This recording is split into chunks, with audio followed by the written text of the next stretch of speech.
আসসালামু আলাইকুম। আমি হাকিম জোসনা আক্তার লিমা। আজ কথা বলবো খুবই গুরুত্বপূর্ণ একটা টপিকস। ভিডিওটা শেয়ার করে অন্যকে অবশ্য জানিয়ে দিবেন। আপনি যদি আমার পেজে নতুন হয়ে থাকেন তাহলে অবশ্যই ফলো বাটনে চাপ দিয়ে সাথে থাকুন। আর যদি আপনি আগে কিন্তু ফলো দিয়ে রাখেছেন তাহলে আপনাকে অসংখ্য ধন্যবাদ। শরীর থেকে অতিরিক্ত ঘাম বের হয় যাদের শরীর থেকে অতিরিক্ত ঘাম বের হয় তাদের জন্য কিন্তু আজকের এই টিপস। দেখেন যে কোনো লোক গরমে নাই কিন্তু কাজ করতেছেন, যে কোনো কাজ করতেছেন, হাঁটতেছেন, পরিশ্রম করতেছেন, যে কোনো কাজের কারণে আপনার শরীর থেকে অতিরিক্ত ঘাম বের হচ্ছে। এই ঘামটা বের হওয়ার কারণে আপনার শরীর কিন্তু দুর্বল হয়ে যাচ্ছে, পানি শূন্যতা দেখা যাইতেছে। পানির অভাবে কিন্তু অনেক রোগ কিন্তু আমাদের শরীরে বাসা বাঁধে। কাজে আপনি যদি এই ঘাম থেকে বের হওয়ার জন্য কিছু টিপস মেনে চলেন তাহলে আশা করি আপনি অনেক জটিল এবং কঠিন রোগ থেকে নিজেকে রক্ষা করতে পারবেন।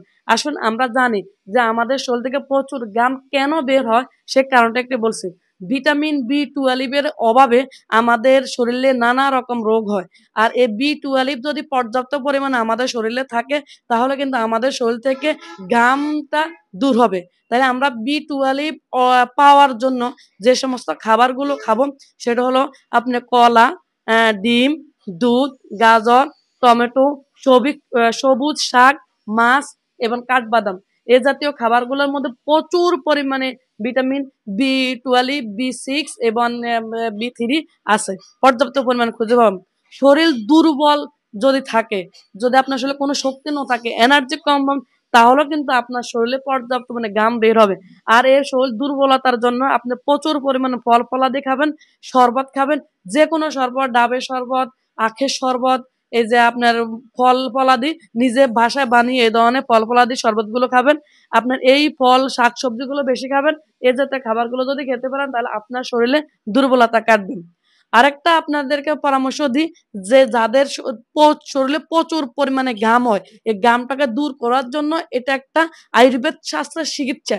এই চিকিৎসাটা আপনাদেরকে শিখিয়ে দিচ্ছি যে আমাদের যে চা পাতা আছে, এই চা পাতা অর্থাৎ টি ব্যাগ হোক বা গুঁড়ো চা পাতা হোক, কিছু চা পাতা নিয়ে এটাকে ভালোভাবে আগে গরম করবেন। গরম করে একটা পাত্রে পানিগুলো নিয়ে আপনার হাত এবং পা দৈনিক আপনি 10 থেকে 15 মিনিট ভিজিয়ে রাখবেন।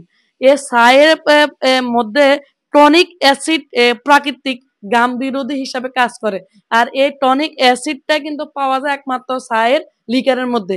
কাজে আপনি যদি সপ্তাহ 2 থেকে 3 দিন এই হাত এবং পাকে যদি চায়ের লিকারে রাখতে পারেন তাহলে আপনার শরীরের দুর্বলতা কেটে যাবে এবং আপনার শরীর থেকে ঘাম বের হওয়া প্রতিরোধ করবে। আর যদি ঘাম বের হওয়া প্রতিরোধ হতে পারে তাহলে আপনি থাকবেন একজন সুস্থ ব্যক্তি, সবল ব্যক্তি। আশা করি আপনারা এই ভিডিওটা বুঝতে পেরেছেন। যাদের অতিরিক্ত ঘাম তারা এখনই শুধু একটা টিপস, এই চা পাতা দিয়ে এই চিকিৎসাটা করেন। এটা অত্যন্ত পরীক্ষিত এবং আয়ুর্বেদ শাস্ত্রে পরিণত এবং পুষ্টিবিদদের মতে। ভিডিওটা শেয়ার করে অন্যদেরকে জানিয়ে দেন। আপনি ভালো থাকুন, সুস্থ থাকুন। পরবর্তী দেখা হবে আপনার সাথে নতুন কোনো ভিডিওতে, নতুন কোনো টিপস নিয়ে। আল্লাহ হাফেজ। আসসালামু আলাইকুম।